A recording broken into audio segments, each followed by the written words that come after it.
ಭೂಕಂಪದ ಉತ್ತರ ವಿಶೇಷ ಕಾರ್ಯಕ್ರಮಕ್ಕೆ ಸ್ವಾಗತ. ನಾನು ನಿಶಾ. ರಾಹುಲ್ ಮಾತನಾಡಿದಕ್ಕೆ ಆಗೋಯ್ತಾ ಭೂಕಂಪ?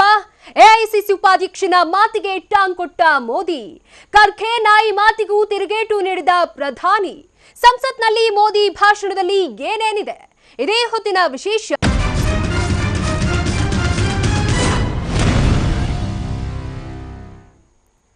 ಕಳೆದ ಡಿಸೆಂಬರ್ 9ರಂದು ನನಗೆ ಸಂಸತ್ನಲ್ಲಿ ಮಾತನಾಡಲು ಅವಕಾಶ ಕೊಟ್ರೆ ಭೂಕಂಪನವಾಗುತ್ತೆ ಅಂತ ರಾಹುಲ್ ಗಾಂಧಿ ಹೇಳಿದ್ರು.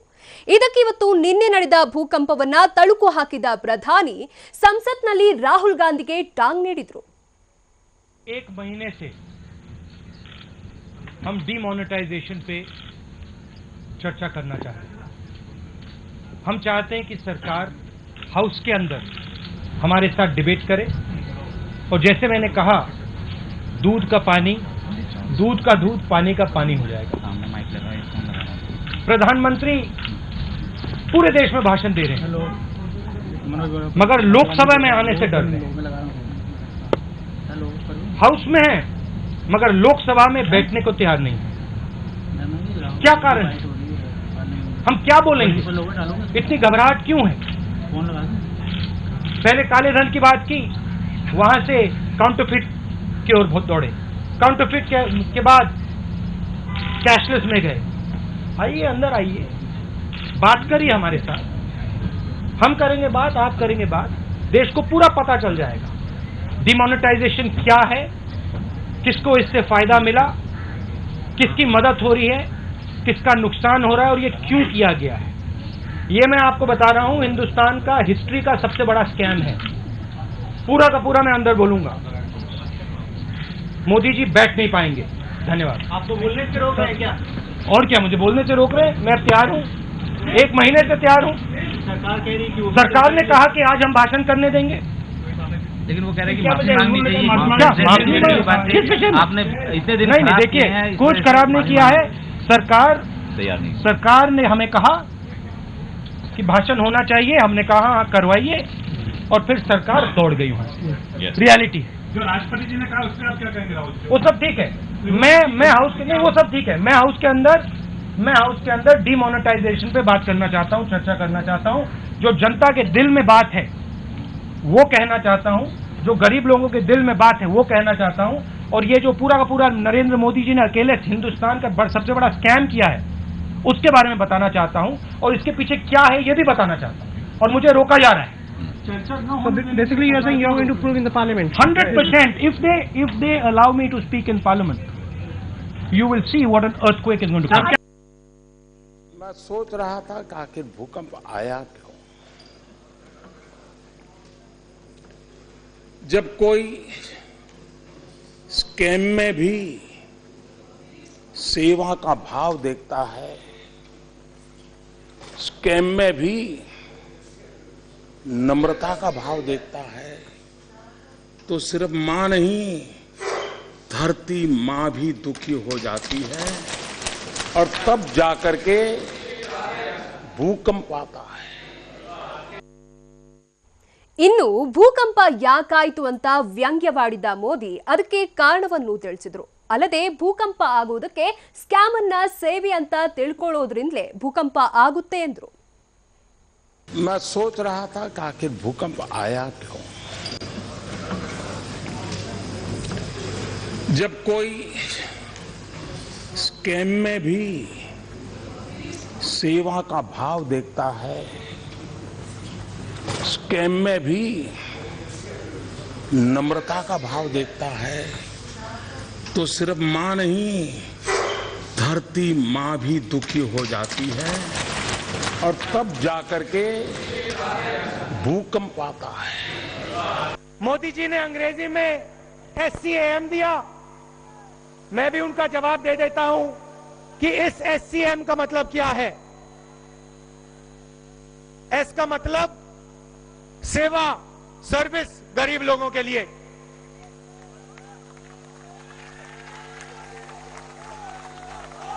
C का मतलब करेज, बहादुरी, सच्चाई बोलने की.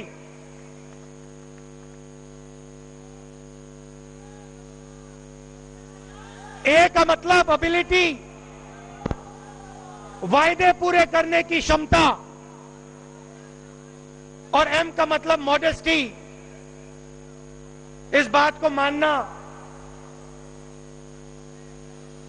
कि सब में कुछ ना कुछ कमी होती है। ಕೇವಲ ರಾಹುಲ್ ಗಾಂಧಿಗಷ್ಟೇ ಟಾಂಗ್ ನೀಡಿದ ಪ್ರಧಾನಿ ನರೇಂದ್ರ ಮೋದಿ ನಿನ್ನೆ ಸ್ವಾತಂತ್ರ್ಯಕ್ಕಾಗಿ ಬಿಜೆಪಿಯ ಯಾವ ನಾಯಿ ಹೋರಾಟ ಮಾಡಿಲ್ಲ ಎಂದಿದ್ದ ಮಲ್ಲಿಕಾರ್ಜುನ್ ಖರ್ಗೆಗೂ ತಮ್ಮದೇ ಸ್ಟೈಲ್ನಲ್ಲಿ ಪ್ರತ್ಯುತ್ತರ ನೀಡಿದರು.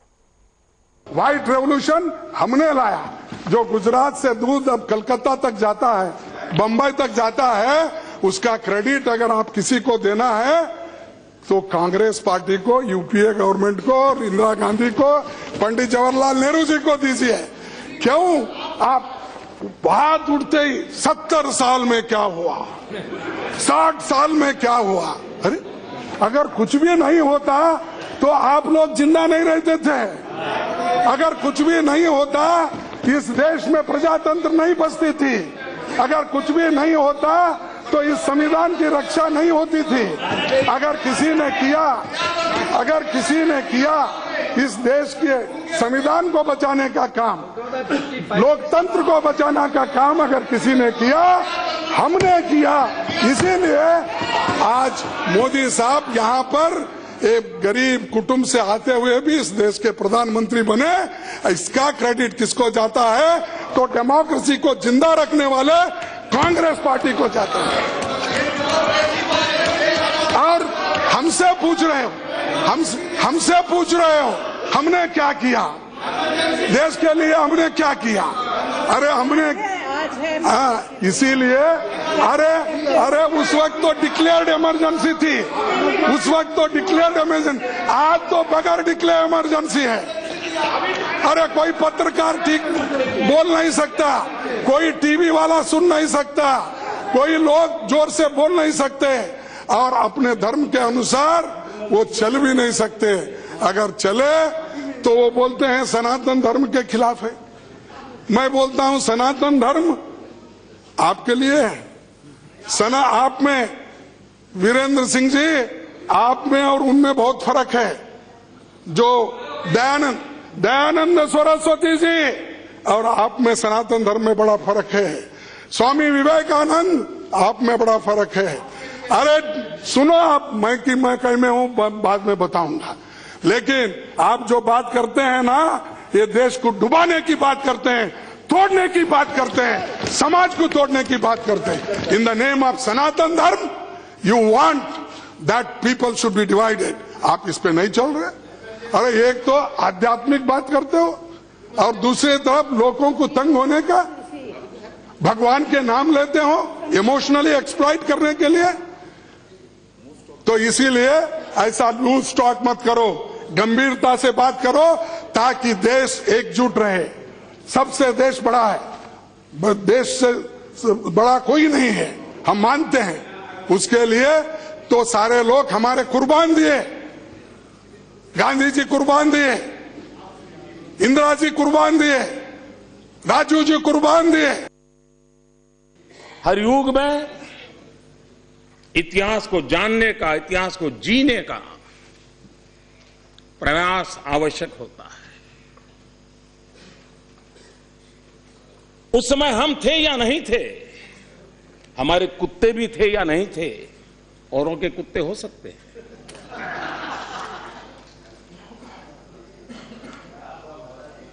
हम कुत्तों वाली परंपरा से पले बड़े नहीं हैं।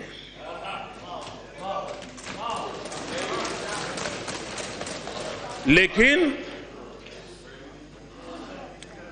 देश के कोटि कोटि लोग थे जब कांग्रेस पार्टी का जन्म भी नहीं हुआ था। 1857 का स्वातंत्र संग्राम इस देश के लोगों ने जान की बाजी लगा करके लड़ा था।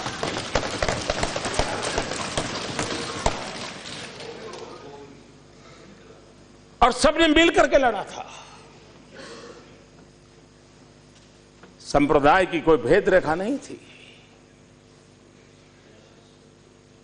और तब भी कमल था, आज भी कमल है।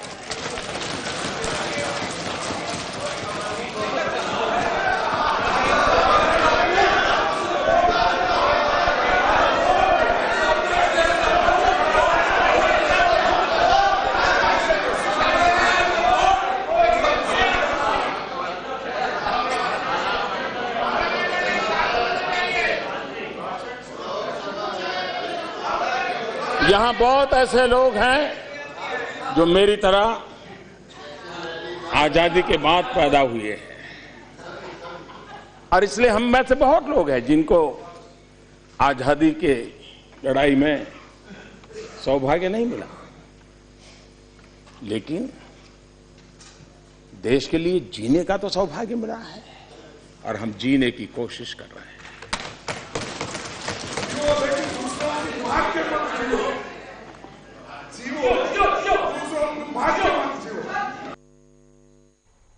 ಇನ್ನು ಇದೇ ವೇಳೆ ಸರ್ಜಿಕಲ್ ಸ್ಟ್ರೈಕ್ ಬಗ್ಗೆ ಮಾತನಾಡಿದ ಪ್ರಧಾನಿ ಏನೇ ಮಾಡಿದ್ರು ನಾವೇ ಮೊದಲು ಮಾಡಿದ್ದು ಅಂತ ಕೆಲವರು ಹೇಳ್ತಾರೆ ಅಂತ ಟೀಕಿಸಿದ್ರು. ಅಲ್ಲದೆ ಸರ್ಜಿಕಲ್ ಸ್ಟ್ರೈಕ್ ಬಗ್ಗೆ ಮಾತನಾಡದಿದ್ದವರು ನೋಟ್ ಬ್ಯಾನ್ ಬಗ್ಗೆ ಪ್ರಶ್ನಿಸುತ್ತಾರೆ ಅಂತ ಟೀಕಿಸಿದ್ರು. सर्जिकल स्ट्राइक के पहले 24 घंटे राजनेताओं ने कैसे कैसे बयान दिए थे, कैसी भाषा का प्रयोग किया था, लेकिन जब देखा कि देश का मिजाज अलग है, उनको अपनी भाषा बदलनी पड़ी. और मैं आपसे आग्रह करता हूं, यह बहुत बड़ा निर्णय था और इस निर्णय को कोई मुझे पूछता नहीं है. नोटबंदी में तो पूछता है कि मोदी जी सीक्रेट क्यों रखा, कैबिनेट को नहीं बताया, ऐसा कुछ. कैबिनेट को भी नहीं बताया, बोले कैबिनेट को भी नहीं बताया. सर्जिकल स्ट्राइक के संबंध में कोई नहीं पूछ रहा है. सर्जिकल स्ट्राइक्स के बारे में सर्जिकल स्ट्राइक्स के बारे में ये पहली बार नहीं हुआ देश में. ये पहले से होते आ रहा है और भी आगे होते रहेगा. जब तक हमारे दुश्मन हमको छेड़ते रहेंगे तब तक ये सर्जिकल स्ट्राइक्स होते रहेंगे. लेकिन इसका गुत्ता कॉन्ट्रैक्ट आप ही लिए, देशभक्ति का कॉन्ट्रैक्ट आप ही लिए, दूसरे कोई देशभक्त नहीं है. ಇದೇ ವೇಳೆ ನೋಟ್ ಬ್ಯಾನ್ ವಿಚಾರ ಪ್ರಸ್ತಾಪಿಸಿದ ಮೋದಿ ನಾವು ನೋಟ್ ಬ್ಯಾನ್ ಬಗ್ಗೆ ಚರ್ಚೆಗೆ ಸದಾ ಸಿದ್ಧರಾಗಿದ್ದೆವು, ಆದರೆ ವಿಪಕ್ಷಗಳು ಒಂದಿನವೂ ವಿಪಕ್ಷಗಳು ಚರ್ಚೆಗೆ ಅವಕಾಶ ನೀಡಿಲ್ಲ ಅಂತ ವಾಗ್ದಾಳಿ ನಡೆಸಿದ್ರು. एक विषय नोटबंदी का आया. पहले दिन से ये सरकार कह रही है हम नोटबंदी पर चर्चा करने के लिए तैयार है, लेकिन आप लोगों को लगता था कि टीवी पर कतार देखते हैं तो कल कभी न कभी कुछ हो जाएगा, फिर देखेंगे. आपको लग रहा था कि इस समय चर्चा करने से शायद मोदी फायदा उठा जाएगा, और इसलिए चर्चा के बजाय आपको टीवी बाइट देने में ही इंटरेस्ट था, इसलिए चर्चा नहीं हुई. अच्छा है इस बार आपने थोड़ा बहुत स्पर्श किया है, और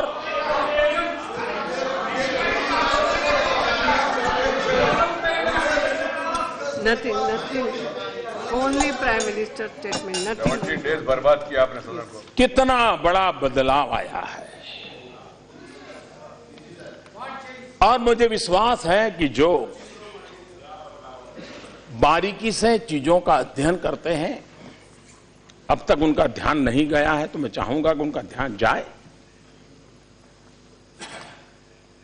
2014 के पहले का वक्त देख लीजिए, 2014 मई के पहले का, वहां से आवाज उठती थी कि कोयले में कितना खाया, 2G में कितना गया,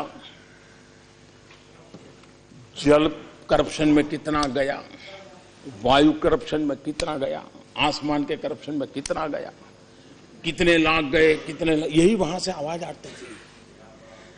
ये मेरे लिए कितनी खुशी की खबर है कि जब वहां से आवाज आती थी मोदी जी कितना लाए, तब आवाज उठती थी कितना गया, अब आवाज उठ रही कितना लाए. इससे बड़ा जीवन का संतोष क्या हो सकता है,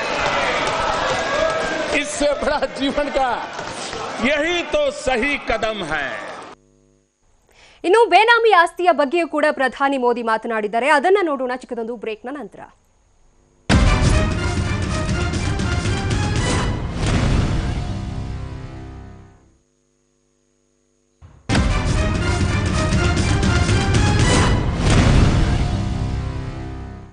ಇನ್ನು ಆಸ್ತಿಯ ಬಗ್ಗೆ ಮಾತನಾಡಿದ ಪ್ರಧಾನಿ ಮೋದಿ ಪ್ರತಿಪಕ್ಷ ನಾಯಕ ಮಲ್ಲಿಕಾರ್ಜುನ್ ಖರ್ಗೆ ಅವರಿಗೆ ಟಾಂಗ್ ನೀಡಿದ್ದಾರೆ. ಕಪ್ಪು ಹಣ ಆಸ್ತಿಯ ರೂಪದಲ್ಲಿರುತ್ತೆ ಅಂತ ಮಲ್ಲಿಕಾರ್ಜುನ್ ಖರ್ಗೆ ಅವರಿಗೆ ಯಾವಾಗ ತಿಳಿಯಿತು ಅಂತ ಮೋದಿ ವ್ಯಂಗ್ಯವಾಡಿದ್ದಾರೆ. खड़गे जी ने कहा कि काला धन हीरे जवाहरात में है, सोने में है, चांदी में है, प्रॉपर्टी में है. मैं आपकी बात से सहमत हूं, लेकिन ये सदन जानना चाहता है ये ज्ञान आपको कब हुआ?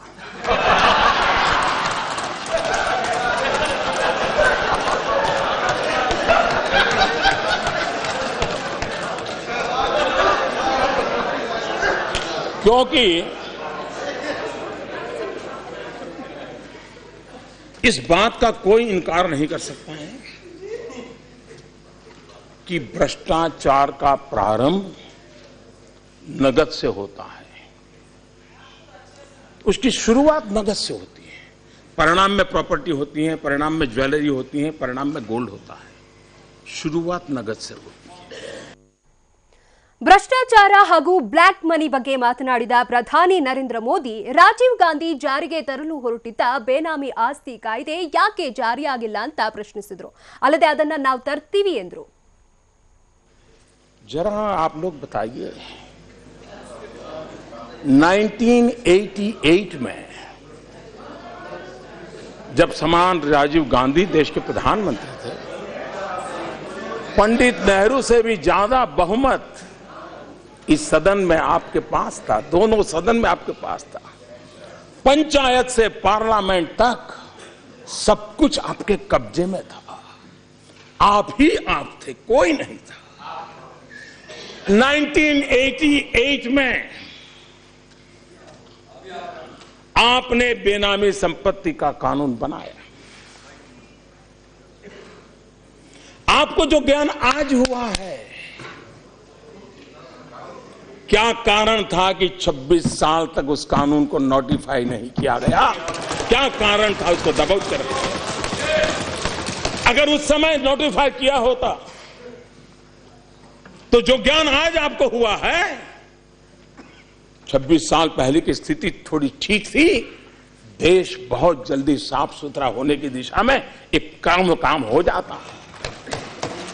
वो कौन लोग थे जिनको कानून बनने के बाद ज्ञान हुआ कि अब कानून दबाने में फायदा है?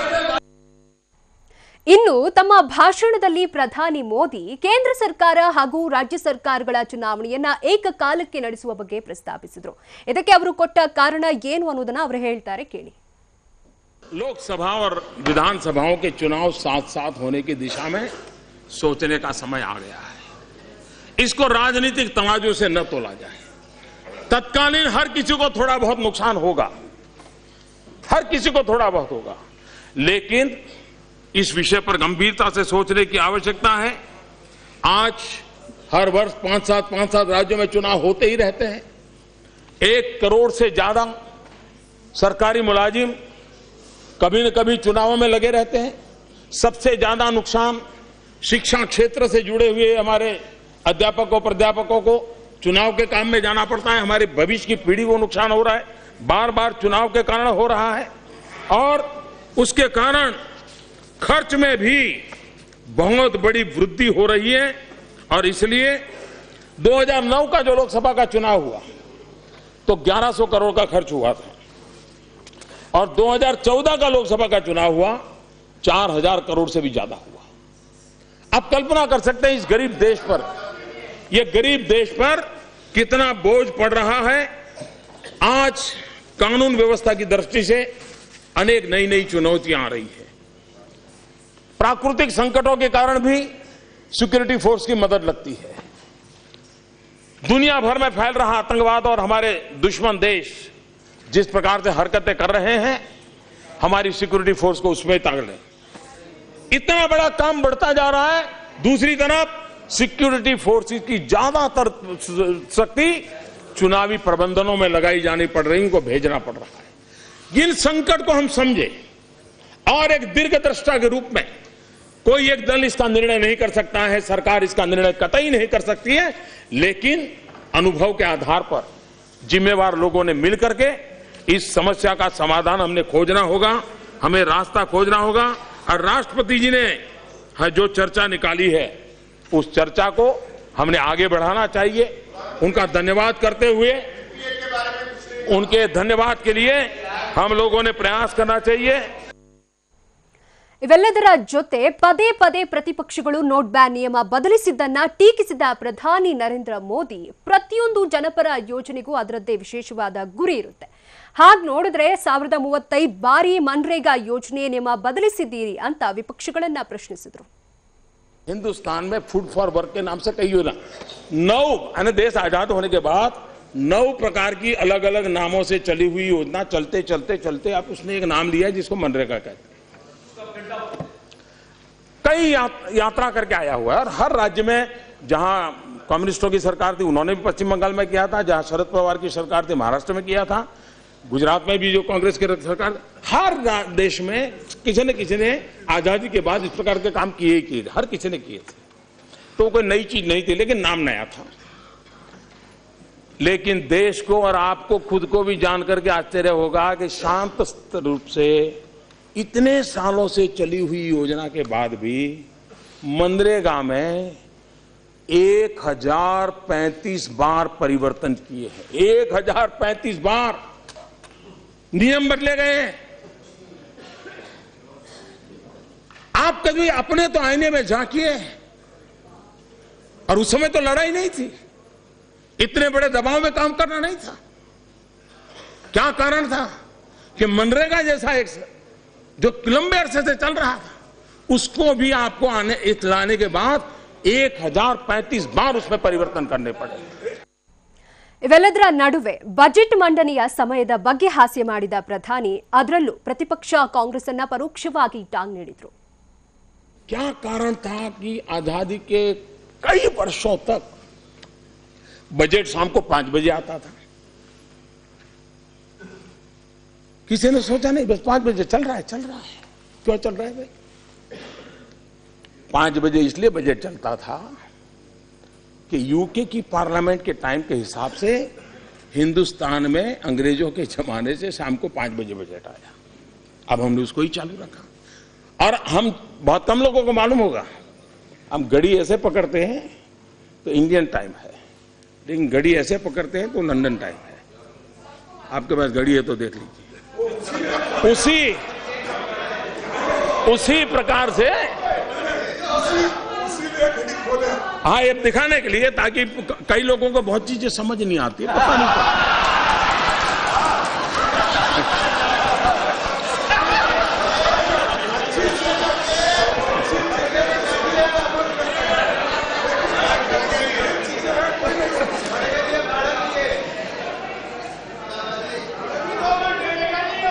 अब अटल जी की सरकार आई तब समय बदला गया।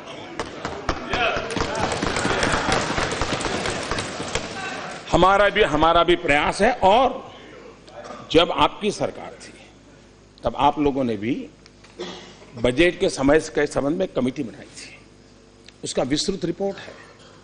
और आप भी चाहते थे कि भाई ये समय बदलना चाहिए, और उन्होंने जो प्रपोजल दी है हमने उसी को पकड़ा है।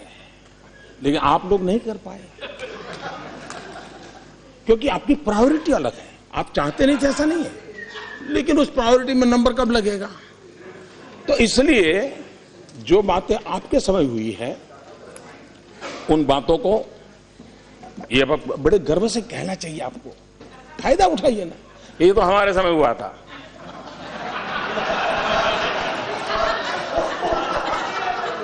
अब ये भी आप भूल जाते हैं। चलो मैंने याद दिला दिया, आप इसका भी लाभ लीजिए। ಇನ್ನು ತಮ್ಮ ಭಾಷಣದುದ್ದಕ್ಕೂ ಪ್ರತಿಪಕ್ಷಗಳನ್ನ ತರಾಟೆ ತೆಗೆದುಕೊಂಡು ತಮ್ಮ ಮಾತುಗಳಲ್ಲಿ ಅಷ್ಟೇ ಅಲ್ಲದೆ ಕವಿತೆಗಳಲ್ಲೂ ವಿಪಕ್ಷಗಳನ್ನ ವ್ಯಂಗ್ಯವಾಡಿದ್ರು. लेकिन चारवाक कहते थे यावत जीवेत सुखम जीवेत ऋणम कृत्वा घृतम पिबेत भस्मीभूतस्य देहस्य पुनरागमनम कुतः। जब तक जियो मौज करो, जियो। जब तक जियो मौज करो, चिंता किस बात की, कर्ज करो और घी पियो। उस जमाने में संस्कार के लिए घी कहा भाई भगवत मान, नहीं तो और कुछ पीने का कहते हैं। काका हाथरसी की एक कविता के शब्द सुनाता हूं, काका हाथरसी के कविता के शब्द सुनाता हूं, और मैं काका हाथरसी को याद करता हूं तो कोई उत्तर प्रदेश के चुनाव के साथ न जोड़े, क्योंकि उनके हर चुनाव में काका हाथरसी की बात तो चलती रहती थी। काका हाथरसी ने किया था, काका हाथरसी ने कहा था, अंतरपट में खोजिए, अंतरपट में खोजिए, छिपा हुआ है खोट। अंतरपट में खोजिए, छिपा हुआ है खोट। और काका हाथरसी ने आगे कहा है, मिल जाएगी आपको बिल्कुल सत्य रिपोर्ट। ಸಂಸತ್ನಲ್ಲಿ ಮಾತನಾಡ್ತಿಲ್ಲ ಮೋದಿ ಅಂತಿದ್ದವರಿಗೆ ಬಜೆಟ್ ಅಧಿವೇಶನದಲ್ಲಿ ಮಾತನಾಡಿದ ಪ್ರಧಾನಿ ತಮ್ಮ ಭಾಷಣದುದ್ದಕ್ಕೂ ಪ್ರತಿಪಕ್ಷಗಳನ್ನ ತಮ್ಮನ್ನ ಟೀಕಿಸಿದವರನ್ನ ಕಾಲೆಳೆದರು. ಇದು ಈ ಹೊತ್ತಿನ ವಿಶೇಷ. ನಿರಂತರ ಸುದ್ದಿಗಾಗಿ ನೋಡ್ತಾ ಇರಿ TV9.